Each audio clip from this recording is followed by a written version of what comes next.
Olá, sou o Sensei Leonardo Serra e como é bom receber vocês aqui de novo em nosso canal e Agora Quem Conta. Hoje, para receber um gigante do judô nacional. Mas antes de falar dele, se inscreva em nosso canal e deixe seu like. Eu vou apresentar a vocês o nosso convidado, Bruno Altoé. Olá, Brunão, seja bem-vindo ao nosso canal. Bruno Altoé tem grandes histórias aí do judô nacional para contar a vocês. E ele é capixaba, então não deixe de assistir a cada minuto dessa grande história. Boa tarde, pessoal. Meu nome é Bruno Altoé, sou atleta de judô do Espírito Santo. Vou contar hoje aqui um pouquinho da minha trajetória dentro do esporte. Antes de mais nada, gostaria de agradecer e parabenizar o professor Leonardo Serra por esse trabalho incrível que ele está realizando através das redes sociais. É um engajamento que eu acho que mais professores de judô devem ter. Eu acho que é um incentivo muito legal para nós que somos professores de judô, para estar cada vez mais engajado com esse novo mundo que a gente está vivendo, inserido na área tecnológica, nas redes sociais. Então, parabéns e que mais pessoas se inspirem em você para estar também fazendo trabalhos como esse. Bom, pessoal, eu iniciei o judô através da influência de um amigo da escola, que é o Eduardo Faria, muitos já conhecem, muitos ainda não conhecem, um grande atleta daqui do estado do Espírito Santo, e que é meu amigo desde a infância, A gente começou junto, eu comecei por influência dele, ele era meu colega de classe na escola e um dia ele me convidou para ir até a academia conhecer o esporte. Aí eu fui com ele e já na primeira aula me apaixonei pelo esporte, achei uma modalidade incrível, já tive ali facilidade para aprender os primeiros movimentos e a partir dali eu comecei a dar continuidade e comecei a me interessar cada vez mais pelo judô. E a minha primeira participação em um torneio foi um campeonato, um festival, um torneio que eles chamam, a Dangai, que é até a faixa verde. E ali eu acho que eu fiquei em segundo colocado, fiz 2 lutinhas, ganhei uma, perdi a outra. Então foi a minha primeira experiência. E nessa minha fase de início no judô, tem uma história engraçada, que eu lembro que eu fui participar de um torneio, o Sensei Valcleide era o meu técnico. Algumas pessoas conhecem o Sensei Valcleide, também é um professor aqui da Associação Serrana, daqui do Espírito Santo, da Serra. E ele era meu técnico na época e eu fui lutar contra um atleta muito forte, na época eu era faixa azul e ele já era faixa roxa, Então a gente tinha aquele medo de lutar com a pessoa mais graduada. E o que eu fiz? Eu fui lutar com ele, eu fui um pouco ansioso, um pouco afobado e fui correndo para segurar no judogi dele, no kimono dele. E logo que eu segurei, ele já me deu um harai goshi, que foi aquele pão lindo, que eu voei, E logo que eu saí do tatame, igual ele já veio me dando bronca, falando: rapaz, a gente não pode lutar assim, não pode ir correndo para cima do adversário e tal. E ali foi a minha primeira lição, de quando for lutar, ter calma, ter cautela, perceber a hora certa de entrar o golpe, perceber a hora certa de ir para cima, de recuar, enfim, Aí foi a minha iniciação. Aí eu continuei participando dos campeonatos estaduais e fui participar do Campeonato Brasileiro, que foi em São Luís do Maranhão, onde eu fiquei em segundo colocado. Foi a minha primeira participação em competição nacional. E ali eu percebi que ir viajar com a equipe, chegar num lugar, conhecer pessoas de outros lugares do Brasil, aquele universo da competição é uma coisa que eu gostava muito. Eu adorava estar ali com os professores, com os colegas e estar competindo, e às vezes ganhando, às vezes perdendo, mas ver aquilo ali era uma coisa que eu tinha muito prazer.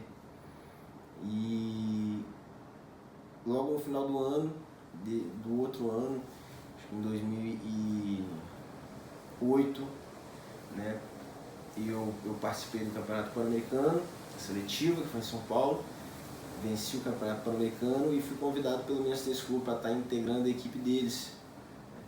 O Minas Tênis Clube é um clube muito tradicional, considerado um dos melhores clubes, instituições mais bem organizadas do Brasil, e onde eu integrei por 2 anos o Minas Tênis Clube, tendo contato com atletas de altíssimo nível, como Luciano Correia, Pedro Guedes, Juramildo Conceição, Jaque Jamil, Robson Pio. Eu tive a oportunidade de conviver ali, de trocar muita experiência com uma galera que tinha muito sangue no olho, a galera que treinava duro todo dia. E isso me forjou a ser um atleta melhor, né? Estar com essas pessoas é muito importante, assim como na vida a gente está próximo de pessoas que nos forjam a nossa melhor versão. Eu acho que é uma coisa muito interessante para a gente se preocupar. E quando a gente chega no clube, a gente se depara com isso, né? Pessoas que estão ali para puxar o nosso nível para cima. E uma história interessante, quando eu cheguei no Minas, eu já cheguei como um dos principais atletas da categoria de base, né? Categoria juvenil. E eu ainda tinha um judô muito limitado, né? Ainda tinha uma parte técnica muito limitada. E eu cheguei para um dos rapazes, uma das pessoas que treinam comigo, o Robson Pio. Eu lembro que isso foi um divisor de águas na minha vida. Eu já tinha sido campeão brasileiro e campeão pan-americano. Eu cheguei nesse professor e falei: professor, você pode me ensinar um pouco mais? Você pode chegar um pouco mais cedo nos treinos para me ensinar algumas coisas? Eu estou sentindo a necessidade de aprender. E ele veio assim, me perguntou se eu estava aberto a ouvir. E naquele momento ali eu falei: sim, eu estou aberto a ouvir. Aí ele me disse: você tem que ter consciência que você não sabe nada de judô ainda. Que o que você sabe é pouco, você precisa refinar, polir, lapidar toda essa parte técnica de novo. E aquilo para mim foi um choque, né? Porque a gente começa a competir, começa a ganhar, a gente acha que a gente já está chegando num bom nível técnico. E não, ali para mim foi só o início, onde eu comecei a me atentar que eu precisava treinar mais, que eu precisava me atentar mais aos detalhes das técnicas, que eu precisava estudar melhor meus adversários para poder enfrentá-los e vencê-los. Então o meu convívio ali no Minas Tênis Clube foi muito importante, né? Depois recebi uma proposta de um clube de Salvador chamado FTC, Faculdade de Tecnologia e Ciência. Foi um projeto de esporte muito bacana que eles desenvolveram na cidade de Salvador, e eu fui um dos convidados a integrar o time. Na época a gente fez um time muito bom lá, um dos times mais fortes do Brasil, naqueles 2 anos. E depois eu retornei para o Minas Tênis Clube, né, onde eu fiquei mais 2 anos. Então no total foram 4 anos no Minas Tênis Clube e 2 anos na Faculdade de Tecnologia e Ciência em Salvador. Essa foi toda a minha experiência fora do estado do Espírito Santo. Finalizando essa minha participação no Minas Tênis Clube, eu consegui manter meu nível a nível nacional, títulos dos campeonatos brasileiros, títulos do Troféu Brasil. Mas eu cheguei a um ponto que eu comecei a me desestimular um pouco na questão de competir Olimpíada, né? Porque eu já tinha ido como sparring para a Olimpíada de Pequim em 2008 e também fui de sparring em Londres em 2012. Né? Para quem não sabe o que é o sparring é a pessoa que contribui e colabora com o treinamento ali da equipe principal. E foi também uma experiência incrível poder estar com atletas da seleção brasileira, pessoas que conseguiram chegar no alto nível da modalidade que você pratica, e estar ali andando nos mesmos lugares, frequentando o mesmo dojo, estar viajando junto, estar unido com essa galera é uma fonte de ensinamento muito grande para a gente que é mais novo, que está querendo, que está enganjado, que está se dedicando a chegar ao nível máximo. E também participei de 3 campeonatos mundiais, né? 2 campeonatos mundial júnior e um campeonato mundial universitário na China. E essa minha vivência internacional talvez foi uma das coisas que mais agregaram valor para mim, que quando eu comecei o judô, na minha academia tinha um atleta chamado Nasci Feliz, que muitos já conhecem, que ele era um atleta que competia, que viajava para algumas competições, já tinha ido para o Pan-Americano. E quando eu vi ele participando desses eventos, eu pensei comigo: poxa, será que tem como eu também participar disso? E viajar assim em alguns países do mundo, para participar dessas mega competições, e ali eu consegui ter ele como referência. E quando eu consegui participar das competições internacionais e viajar pelo mundo praticando esporte, eu me senti bastante realizado, com uma realização de um sonho, né, estar vivendo aquelas experiências. E dali então, eu mais ou menos em 2014, 2017, eu retornei do Minas Tênis Clube e voltei para minha cidade natal, que é Vitória, e onde eu resido até hoje. Trabalho como professor de judô infantil e adulto, né? Pratico jiu-jitsu há mais ou menos uns 5 anos, né? Acho que é importante essa mistura das duas modalidades, dos dois esportes, tanto o judô quanto o jiu-jitsu. Acho que se eu tivesse essa mesma visão que eu tenho hoje, há 10 anos atrás, eu acho que eu poderia ter ido um pouco mais longe, até no judô, né? Mas são coisas da vida, são momentos da vida. É importante a gente entender que tudo tem seu momento, né? Que tudo tem sua hora. A gente tem que continuar buscando, continuar agregando valor ao nosso estilo de luta. Então sempre procurando aprender, procurando descobrir coisas novas. E esse é o verdadeiro caminho do judô, né? Eu me pego hoje observando muitas pessoas que fizeram judô quando eu era mais novo, na adolescência, e agora nunca mais colocam kimono. E eu fico um pouco triste com isso, porque se você vê que é um esporte que está ficando com poucos praticantes, mas em todo lugar que você vai, você encontra algumas pessoas que ainda praticam e gostam. Então a minha história dentro do esporte um resumo dela foi esse. E dentre essas viagens internacionais, essas competições, a gente tem algumas histórias engraçadas, né? Como uma vez no campeonato pan-americano que eu fui nos Estados Unidos, né? Eu era categoria juvenil, fui em Colorado Springs, né? A gente ficou lá no Centro Pan-Americano de Colorado Springs. Foi um lugar que na época eu tinha 15 anos, 16 anos, e ver uma estrutura daquela era uma coisa para mim de outro mundo, né? E eu tive a oportunidade de participar desse evento junto com a equipe da seleção brasileira. A gente participou de uma seletiva em São Paulo que reunia atletas do Brasil todo. E ali, né, o Henrique Guimarães foi o nosso técnico, né? E eu lembro que na súmula o professor ficava ali te orientando, né?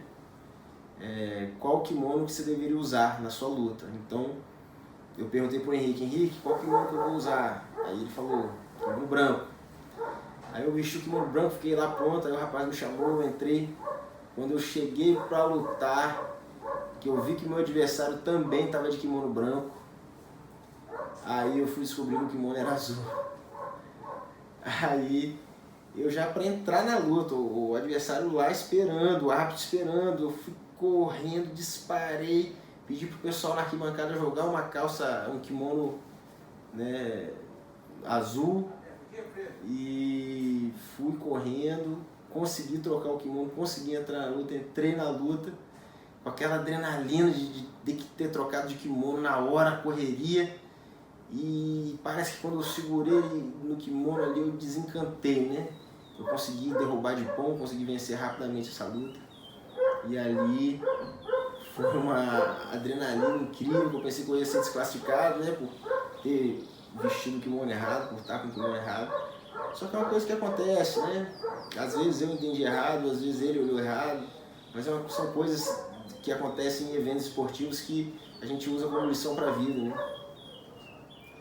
Então essa foi uma das histórias engraçadas que aconteceram comigo, né? Dentre essas, uma viagem uma vez que a gente ia fazer um camp na Alemanha de uma semana, e depois a gente ia para a Tailândia para participar do Campeonato Mundial Júnior, que inclusive nesse campeonato a Maria Guiar foi campeã, a Rafaela Silva foi campeã, a Sara Menezes, se eu não me engano, não, a Sara Menezes eu acho que não estava nessa competição, mas a Rafaela e a Mayra foram campeãs.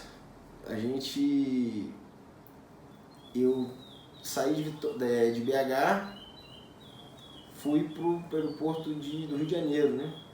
E eu acreditava que eu precisava chegar no aeroporto e eu preciso ficar esperando nesse mesmo aeroporto e esperar o resto da equipe para formar a delegação e a gente embarcar para a Alemanha, para Bremen. Só que eu tinha que chegar no aeroporto do Rio e ir para o Galeão. Eu estava no outro aeroporto, que não tem voos internacionais. Só que eu era muito novo, né? Muito inexperiente. Na época o celular era uma coisa bem provinciana ainda, então, né, eu fiquei esperando no aeroporto. Aí vi que as pessoas não estavam chegando. Quando eu fui me dar conta, liguei para minha mãe falou que o técnico já tinha ligado para ela perguntando de mim.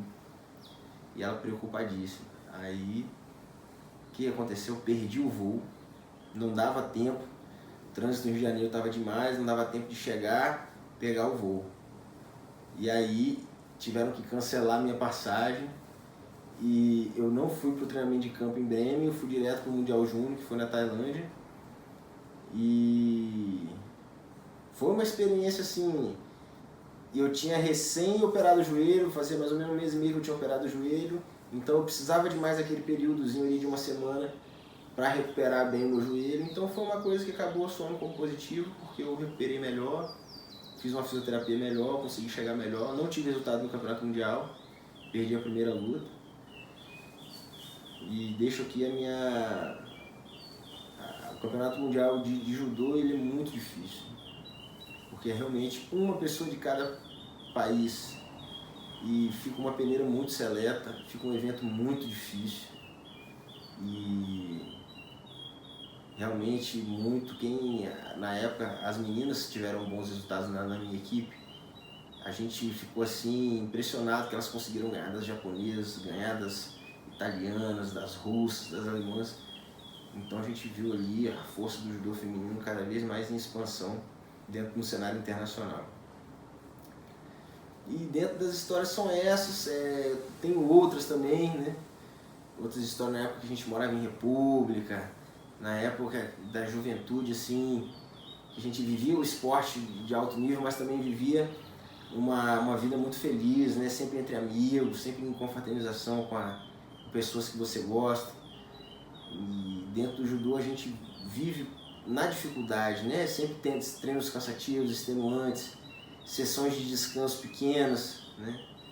Então a gente fica muito cansado, fica muito depletado, e o que motiva a gente a estar junto, a estar treinando, é realmente o laço de amizade que a gente faz com a equipe, um querendo ajudar o outro, um querendo fortalecer o outro e colher os frutos dentro dos eventos esportivos das competições. Hoje em dia, né, atualmente eu pratico mais o jiu-jitsu, né, que é a parte de chão, e pratico também o judô, né?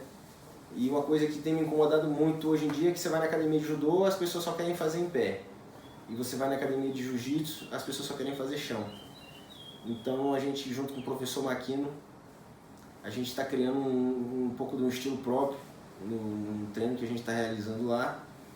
A gente faz a mistura dos dois, a gente treina em pé, só que dando continuidade no chão, sem matê, né? Então a gente continua a luta no chão, progressivamente, e quando finaliza, a gente retorna em pé. Então a gente criou esse estilo de lutar em pé e chão sempre, e é uma coisa que é difícil a gente achar lugares que são assim também. Ou geralmente a academia de judô só treina 99% em pé e a academia de jiu-jitsu treina 99% chão.